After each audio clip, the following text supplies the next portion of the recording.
વાલા વિદ્યાર્થી મિત્રો અને ગ્રામજનો, હું જે કહું તે તમે શાંતિથી સાંભળજો। 26મી જાન્યુઆરી આપણો રાષ્ટ્રીય તહેવાર છે। 15મી ઓગસ્ટ 1947ના દિવસે આપણો દેશ આઝાદ થયો। ત્યારબાદ દેશનું બંધારણ ઘડવા સમિતિની રચના કરી। તેના અધ્યક્ષ ડોક્ટર બાબા સાહેબ આંબેડકર હતા। આ બંધારણ 1950ના રોજ અમલમાં આવ્યું। આ બંધારણના લીધે આપણો દેશ સર્વભૌમ અને પ્રજાસત્તાક બન્યું। આ 26મી જાન્યુઆરી દર વર્ષે આપણા રાષ્ટ્રીય તહેવાર તરીકે ઉજવવામાં આવે છે। 26મી જાન્યુઆરીના દિવસે સવારે શાળાઓમાં અને સરકારી કચેરીમાં ધ્વજવંદન કરવામાં આવે છે। રાષ્ટ્રીય ધ્વજને સલામી અપાય છે અને રાષ્ટ્રીય ગાન ગવાય છે। તેમજ જુદા જુદા રાજ્યોના વિકાસની અને સાંસ્કૃતિક ઝાંખીઓ પણ બતાવવામાં આવે છે। દિલ્હી લશ્કરી વાહનો, લશ્કરી ત્રણેય પાંખોની પરેડ થાય છે। પ્રજાસત્તાક દિન રાષ્ટ્રીય ભાવનાની પ્રેરણા આપતો તહેવાર છે। ગુરુજનો તથા મારા ગામજનો, મારા વાલા વિદ્યાર્થીઓ, આજે હું તમને જે પણ કહું તે તમે શાંતિથી સાંભળજો। શું તમે મારા રૂપને ઓળખો છો? હું ઘણી બધી જગ્યામાં રહું છું, જેમ કે હવામાં, જમીનમાં, તળાવમાં, ખીણોમાં અને દરિયામાં પણ હું જ રહું છું। તમારા દિવસની શાંતિ લઈને રાતે સૂતા સુધી દરેક જગ્યાઓમાં કામ આવું છું। તમારા બધાનું જીવન મારા પર નિર્ભર છે। મારા વગર તમારી રસોઈ બનતી જ નથી। જમ્યા પછી પણ મારી જ યાદ આવે છે। મને ઓળખી ગયા? બોલો બોલો, હું કોણ? હું પાણીનો એક ટીમ્પુ। તમને ખાવાની વાત કહું, પેલા ઝાડ ઉપર જુઓ તો હું કેટલો સુંદર લાગુ છું। હા, તમને વિચાર પણ રહ્યો હશે કે આ બધું હું છું તો મારો જન્મ ક્યાં થયો છે? મારો જન્મ આ પૃથ્વી પર જ થયો છે। મારામાં હાઇડ્રોજન અને ઓક્સિજન સમાવેલો છે। હું જમીન અને હવા છું। આકાશમાં જે કાળા કાળા વાદળ દેખાય છે એમાં હું એકઠું થાઉં છું અને પછી જ આ ધરતી પર વરસું છું। આ જુઓ પાણીની બોટલ, એ પણ હું જ છું। આ ધરતી પર મારી ઉપયોગી ઘણી છે, તો પણ માનવીઓ મને દુષ્યત કરી રહ્યા છે। અને તમે તો સમજદાર છો ને? તમારી સમજદારી પર તમારું અને મારું જીવન અટકેલું છે। જો તમે મને પ્રેમથી સાફ રાખશો તો તમારું જીવન સુંદર અને વ્યસ્ત બનશે, અને જો તમે મને દુષ્યત કરશો તો તમારું જીવન જોખમ બનશે। હું વ્યસ્ત તો તમે વ્યસ્ત, હું દુષ્યત તો તમે અવસ્થ। जल है जीवन, पानी के बिना जीवन नहीं। जल का कोई हल नहीं, जल का कोई हल नहीं। जय हिंद, जय भारत। હું જે કહું એ શાંતિથી સાંભળજો। પાટણના શીખવાથી સમાચાર આપ્યો હતો કે અહીં આવે પૈસાના અભાવે સંદેશને દર્શન ન કરી શકે। મારાથી કેમ થાય? હું દર્શન કરવા નહીં જઈ શકું અને કહ્યા વગર અંદર જલ પણ નહીં લઉં। પરમાત્માના કામમાં આપણો પણ ગણેકોના ઘર પાસે જો કદાચ થોડું વાંકો રહે, અમે પ્રજાના છીએ અને પ્રજા આપણું શ્વાસ છે। મારા શ્વાસના હિત માટે તળાવ વાંકો રહેશે, માટે પ્રજા કલ્યાણ એ જ મારું હિત। હર હર મહાદેવ। મારા ચશ્મા તારા પાસે ને તારા ચશ્મા પેલા રહ્યા। ખૂબ ખૂબ સરસ। હવે કાર્યક્રમ આગળ વધારીશું। વાસુજી, હું ધોરણ 8માં અભ્યાસ કરું છું। આજનો મારો વિષય છે મહાત્મા ગાંધી। તેમના વિશે હું જે પણ કહું તે તમે શાંતિથી સાંભળજો। મહાત્મા ગાંધીનો જન્મ 2 ઓક્ટોબર 1869ના રોજ પોરબંદરમાં થયો હતો। તેમનું પૂરું નામ મોહનદાસ કરમચંદ ગાંધી હતું। તેમની માતાનું નામ પુત્રીબાઈ હતું। તેમને બાળપણમાં હરિચંદ, નાટક અને શ્રવણની વાર્તાઓ વાંચી। તેમના હૃદય પર ખૂબ ઊંડી અસર પડી। તે દિવસથી તેઓ સાચું બોલવાની અને મા બાપની સેવા કરવાનો નિર્ધાર કર્યો। ગાંધીજી માધ્યમિક શિક્ષણ પૂરું કર્યા બાદ ઉચ્ચ અભ્યાસ માટે વિલાસ ગયા અને બેરિસ્ટર બન્યા। ગાંધીજી વકીલાત કરવા માટે દક્ષિણ આફ્રિકા ગયા। તે તેમને ઘોડાઓ દ્વારા થતો અન્યાય નજર જોયો। તે તેમને પોતાના રંગભેદનો પણ અનુભવ થયો। આ અન્યાય દૂર કરવા માટે તેમને અહિંસક લડત ઉપાડી, તેમાં તેમને સફળતા મળી। ત્યાર પછી ગાંધીજી દક્ષિણ આફ્રિકાથી ભારતે પાછા આવે ત્યારે અંગ્રેજોનું શાસન હતું। ભારતને અંગ્રેજોની ગુલામીથી મુક્ત કરવા માટે ગાંધીજીએ દેશવ્યાપી આંદોલન શરૂ કર્યા। સત્યાગ્રહ અને અહિંસા તેમના શસ્ત્રો હતા। દેશની જનતા અને અનેક દેશ નેતાઓએ તેમને તન, મન અને ધનથી સાથ આપ્યો હતો। છેવટે સૌના પ્રયત્નોથી ભારતને 1947માં આઝાદી મળી। ગાંધીજી પહેલા અમદાવાદ, કોતરબાગા અને પછી સાબરમતી નદીના કિનારે આશ્રમની સ્થાપના કરી। તેઓ સાદાઈથી રહેતા, ગમે તેટલું કામ હોય તો પણ તેઓ સવાર સાંજ પ્રાર્થના કરતા। તેમની પ્રાર્થના સભામાં અનેક સભ્યો જોડાતો। તેમની વૈષ્ણવ ભજન તો તેને કહીએ કવિ નરસિંહ મહેતાનું ભજન અતિ પ્રિય હતું। તે દરરોજ રેડિયો તાકતા। તેમણે પોતાની આત્મકથા લખી છે જે સત્યના પ્રયોગો નામે જાણીતી છે। ગાંધીજીની પત્નીનું નામ કસ્તુરબા હતું। તેમણે પણ તેમને ઘણો સાથ અને સહકાર આપ્યો હતો।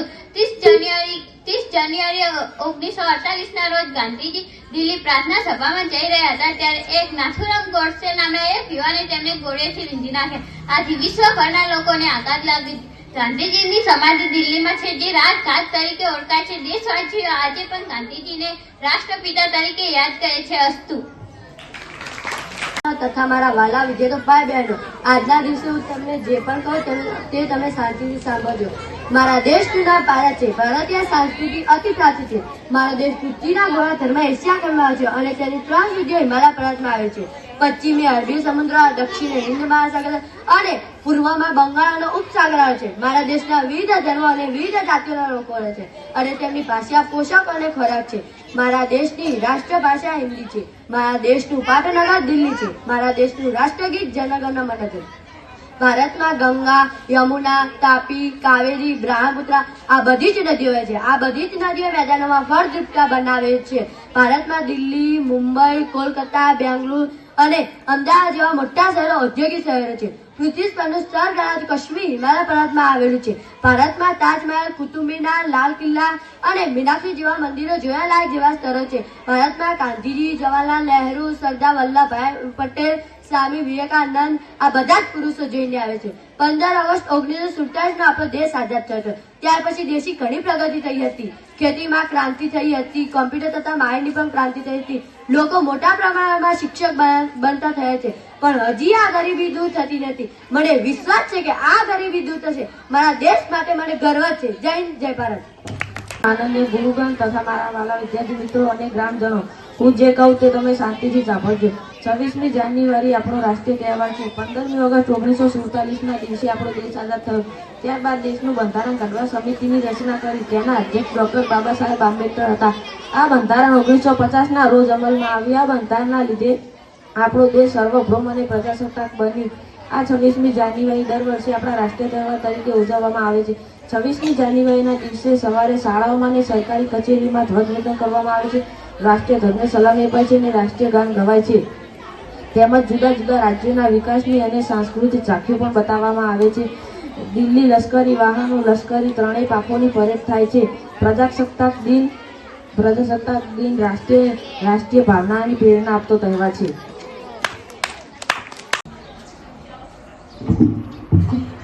Good morning, respected principal, teachers, parents, and my all dear friends. My name is Yashvi Desai, and first, I wish you are very happy Republic Day. Today is the 26th January 76th, the Republic Day on our country. On this day is our Constitution come into force on this 26th January 1950. Dr. Bhimrao Ambedkar is the father of our Indian Constitution. Republic Day is a national festival of Indian Constitution. He celebrates great pride and happiness. I am proud that I am Indian. I love my country. Thanks. Jai Hind, Jai Bharat. હું જે કહું એ શાંતિથી સાંભળજો. પાટણના શિક્ષાર્થી સમાચાર આપ્યો હતો કે અહીં આવે પૈસાના અભાવે દેશને દર્શન ન કરી શકે. મારાથી કેમ થાય? હું દર્શન કરવા નહીં જઈ શકું અને કહ્યા વગર અંદર જઈ પણ નહીં લઉં. પરમાત્માના કામમાં આપણો ધનિકોના ઘર પાસે જો કદાચ થોડું વાંકો રહે અમે પ્રજાના છે અને પ્રજા આપણું શ્વાસ છે. મારા શ્વાસના હિત માટે તડા વાંકો રહેશે. માટે પ્રજા કલ્યાણ એ જ મારું હિત. હર હર મહાદેવ. दिवस की हार्दिक शुभकामनाएं. आओ गणतंत्र दिवस पर सलामी देते. आओ गणतंत्र दिवस पर सलामी देते उन्हें जो इसकी असली हकदार है. मिट्टी का एक कतरा उन्हीं की कर्जदार है. मिट्टी का एक कतरा उन्हीं की कर्जदार है. गणतंत्र भारत के लोकतंत्र समूह को मेरी ओर से गणतंत्र दिवस की हार्दिक शुभकामनाएं. 26 जनवरी हर वर्ष हमारे देश में गणतंत्र दिवस के रूप में मनाई जाती है. 26 जनवरी 1950 के दिन पहली बार हमारे देश का संविधान लागू किया गया था. इस देश को पूरे भारतवर्ष में खुशी और उल्लास के साथ मनाया जाता है और देश पे मर मिटने वाला सभी स्वतंत्रता सेनानियों श्रद्धांजलि अर्पित की जानी है. आज हम बात करें यशस्वी भारत के गौरवशाली जिसकी नींव डॉक्टर भीमराव अम्बेडकर जी द्वारा रखी गई थी. आज यही सरकार भारत की आत्मा है. यह कहे कि भारत में 1950 में तैयार किए गए नियमों, कर्तव्यों और अधिकारियों भारत की व्याख्या है. इसका पालन देश में प्रथम व्यक्ति अर्पित राष्ट्रपति द्वारा भी किया जाता है.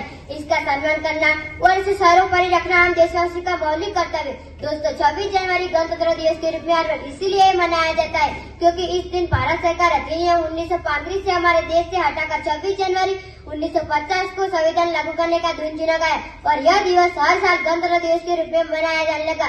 हमें गर्व है कि हम सभी इस गणतांत्रिक देश के निवासी हैं जिसे सरल शब्दों में प्रजातंत्र, लोकतंत्र, जनतंत्र पे किया जाता है।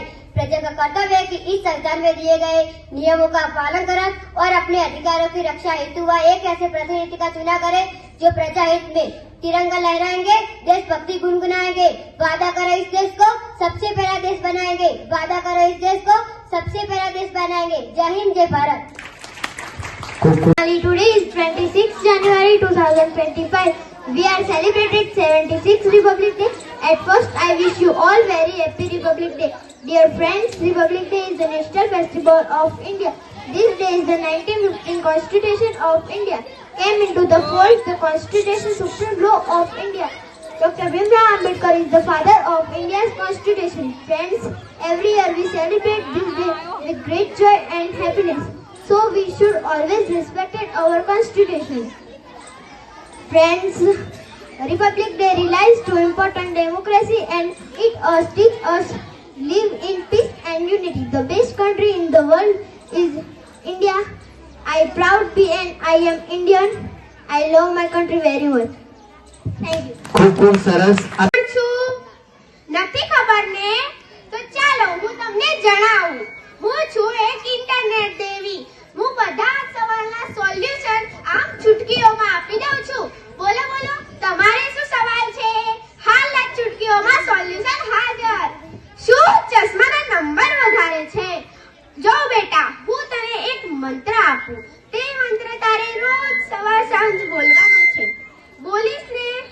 હા અને હા જો અત્યારે પણ મારી સાથે બોલજે. ચાલો મંત્ર હું જણાવું તમને.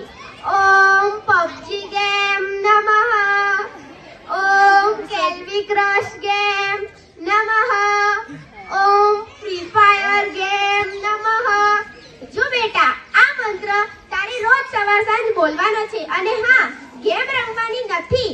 તેનાથી તારા ચશ્માના નંબર ઓછા થઈ જશે. તથાસ્તુ. જા ચલ. શું થયું બોલો બોલો. શરમાવાનું નહીં, બોલી જાઓ તમે તાર. બેટા તું 12મા ધોરણમાં ભણે છે ને? મને કેવી રીતે ખબર? ઇન્ટરનેટ દેવી, મને બધું જ ખબર હોય. અને હા, ભણવામાં મન નથી લાગતું. જો બેટા એ તો હું તને મંત્ર આપું છું. તે મંત્ર તારે રોજ સવાર સાંજ 10 વાર બોલવાનું છે. હા અને હા બરાબર મારી સાથે પણ તારે બોલવાનું છે. જો ઓમ ફેસબુકાય નમઃ, ઓમ વોટ્સએપાય નમઃ, ઓમ ઇન્સ્ટાગ્રામાય નમઃ. આ મંત્ર તારે રોજ સવાર સાંજ 10 વાર બોલવાનો છે. અને હા તારે સોશિયલ મીડિયાનો ઉપયોગ કરવાનો નથી, જેનાથી તારે ભણવામાં મન લાગશે. જા તથાસ્તુ. મારો આશીર્વાદ છે. હા શું થયું? ઘરમાં ઝઘડા થાય છે. તમે ખમણ ખાધા છે? ખાધા છે ને? સાથે લીલું મરચું ખાધું છે? ખાધું છે ને? નથી ખાધું? અરે રે તો ઝઘડા થાય જ ને. તો જો એના માટે તમારે આજે જ રવિવારે રાત્રે 9 વાગે સારું મુહૂર્ત છે, એટલે તમારે રાત્રે 9 વાગે જવું પડશે અને તમારી ફૂલ ફેમિલી સાથે ખમણ ખાતા આવજો અને સાથે લીલું મરચા 5-10 જેવા ખાઈ જજો. થોડા એક્સ્ટ્રા એમ આપજો. 10 રૂપિયાના આપી દેશે, મારું નામ લેજો. તો જુઓ એટલે પછી મરચા લઈ તમારે ખાઈ જવાના. તમારા ઘરમાં ઝઘડા ઓછા થઈ જશે. તથાસ્તુ. શું બોલો? સેલરી ઓછી છે? અરે આ સવાલનું સોલ્યુશન તો બધા જ પાસે હોય. ચાલો હું તમને એક મંત્ર જણાવું. ઓમ જીઓ નમઃ, ઓમ ચાઇના નમઃ. જો આ બંનેનો ઉપયોગ કરજો. તમારી સેલરી આમાં ચૂટકીઓમાં બોસ આપી દેશે. હા બરાબર. તો ચાલો હવે શું? અરે હા હું તમને કહેવાનું ભૂલી ગઈ. કાલે જ મારી પાસે એક છોકરી આવી હતી. તેને રાંધતા જ નહોતું આવડતું. પછી મેં તેને એક મંત્ર જણાવ્યો. ઓમ યુટ્યુબાય નમઃ, ઓમ યુટ્યુબાય નમઃ. તેણે આ મંત્ર બોલ્યો અને આજે એને રાંધતા આમ આવડી ગયું. બોલો શું તમને ખબર છે આવા પણ મંત્રો હોય છે? અરે અને હવે કાર્યક્રમ બંધ થવાનો સમય થઈ ગયો છે, એટલા માટે હું આશા રાખું છું કે તમને બધા જ સવાલના સોલ્યુશનો મળી ગયા હશે ને? હા તો મિત્રો આપણે જોયું કે ઇન્ટરનેટ આપણને બધા સવાલના સોલ્યુશન આપે છે. એમાંના કેટલાક યોગ્ય સવાલો હોય છે, કેટલાક અયોગ્ય સવાલોના સોલ્યુશન હોય છે. જેમ કે આપણે પહેલા જોયા તો કે તેમાં તે પેલી છોકરીને હે ને મળવામાં મન નતું લાગતું તો તેને માટે આપણે એક મંત્ર જણાય તો તેને સોશિયલ મીડિયાનો ઉપયોગ કરવાની ના પાડે તો તેનાથી તેને ભણવામાં મન લાગે તે યોગ્ય છે. પછી આપણે બીજું જોયું તો ચશ્માના નંબર વધારે હતા તો આપણે ગેમ રમવાની ના પાડે તો પછી તે પણ યોગ્ય જ છે. અને પછી ત્રીજું જોયું તો કે તેમાં તેમના ઘરે ઝઘડા થતા હતા તો આપણે એમને ખમણ ખાવાનું કહ્યું અને સાથે લીલું મરચું ખાવાનું કહ્યું તો પછી તે અયોગ્ય છે. પછી આપણે બીજું પણ જોયું કે તેમાં પેલી છોકરીની સેલરી ઓછી હતી તો તેમાં પણ આપણે જોયું કે તે અયોગ્ય છે. જોયું તમે આવું હોય છે. આપણે એક ઉદાહરણ હજુ જોઈએ. જો પેલી છોકરી હતી કે તેને રાંધતા નહોતું આવડતું તો જો તે ધારો જ ને તો તે